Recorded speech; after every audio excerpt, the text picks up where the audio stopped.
Thank you so much. Oh, they're going to make me taller.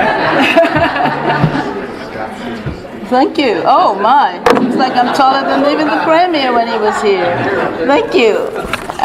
Good afternoon, Honorable Premier Ball, and members of the House of Assembly and City Councillors, committee chairs, and everyone. I'm actually delighted to be the co-chair for Volunteer Week this 2018. And I'm co-chair with the Chief of Police. How cool is that? I sat across the table from him. But I do want to acknowledge the work of CSCNL and Penny Rowe, of course, because when I wanted to start an organization sharing our cultures, I didn't have a clue where to start, and they helped me from how to register with the government and setting up a board of directors. So I've really been indebted to the work of that organization and their volunteers. So I was born in Freetown, Sierra Leone, and came to St. John's with my husband, who was offered a position at Memorial University to teach in electrical engineering. So when we arrived, of course, he started work, and he went to work every day, and I went out looking for work. So one time I could remember when I was interviewed for a position, the interviewer said to me, "You're qualified for this job, but I have a friend who's looking for someone with your qualifications to volunteer." So I thought, I'm qualified for a job, but I'm going sent out to be volunteering, so I couldn't really figure it all out. But I have been blessed by that, because the name and number that was given to me was Rosemary Lester with the Seniors Resource Center. So when I went there, they were desperately looking for someone who was supposed to help edit their Seniors Pride magazine, because the person who was doing it had to leave in a couple of weeks. So I had 1 week to sort of learn the software, how to do the layout, and I must say that the skills that I learned, most of it, is what I'm able to use to produce this, which is, it's called Cultural Context. It's a collection of stories and drawings and poems from grade 6 students. And we print 5,700 copies of this through the financial assistance of the government of Newfoundland and Labrador, through the Department of Education and Early Childhood Development, so that each child gets an opportunity to learn about cultural diversity and contributes to the conversations in classrooms and in homes. So volunteering was very valuable to me in that. So in addition to when I was at the Seniors Resource Center, it was great because there were ethnic minority seniors and they had seniors club, and all of a sudden I had all these grandparents. I came here and I didn't know anybody. We didn't have any family, no friends here at all. But I just sort of felt pretty much at home there. It was while I was at the Seniors Resource Center that someone by the name of Mrs. Melly Swamidas asked me to join the Multicultural Women's Organization. So I did, and I volunteered there. And I was elected as vice president. I served in that position for 4 years. And then I was elected president, and I served in that for an additional 4 years. But whilst I was serving there, I realized that a number of the women and the families were having difficulty sort of with challenges around integrating into the community here. And what was happening was that the parents wanted, or the mothers wanted their children to follow the traditional ways, but the children, as soon as they came, they learned English and they want to be Canadian children.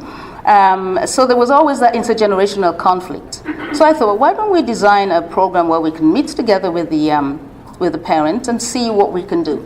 So we designed a program, and I held about 7 focus groups in 7 languages. And we came up with ideas that could help service providers in providing service to clients who are from diverse cultural backgrounds. So you really realize that it became a problem for the parent, excuse me, because, as I said, the children learned English faster than the parents did. And it happened in one case that the child was sent home for 2 days with a letter, but of course the parent, because English was not their first language, couldn't read the letter. So the child said to the parent, "Oh, ma'am, I was so good at school, so the teacher sent me home for 2 days. I didn't have to be at school." So with some of those situations, we realized that more had to be done to be able to make things and make people feel very much welcome and integrated into the community. But what I learned by volunteering with the Multicultural Women's Organization, that it opened up doors for me because I was able to connect in the community in ways that I wouldn't have, because we had to make contact with a lot of the service providers and bring them together, and we did put together a resource book. As I said earlier, when we arrived here, we didn't know anybody, but I'd been grown up and raised in the church, and as believers and followers of Jesus Christ, we thought it would be a good idea to go to a church. So that's what we did. We went there, and we were able to make friends that actually they're part of a family. Even today, as we speak, we have been able to get that kind of relationship with them. But I volunteered there, but still it was an opportunity for me to know more people in the community. So when time came to start the organization with Sharing Our Cultures, I realized that a number of children in school were also having difficulties being able to participate in what was happening. Some of them have come from situations where English was not the first language, or they've been in refugee camps where they've missed years of schooling. So they come here. It's the policy to have them in the age grade appropriate classes, which is great, but then they needed extra resources. So I put together the program Sharing Our Cultures, which engages young people from diverse cultural backgrounds, and that includes Indigenous and Francophone youth as well.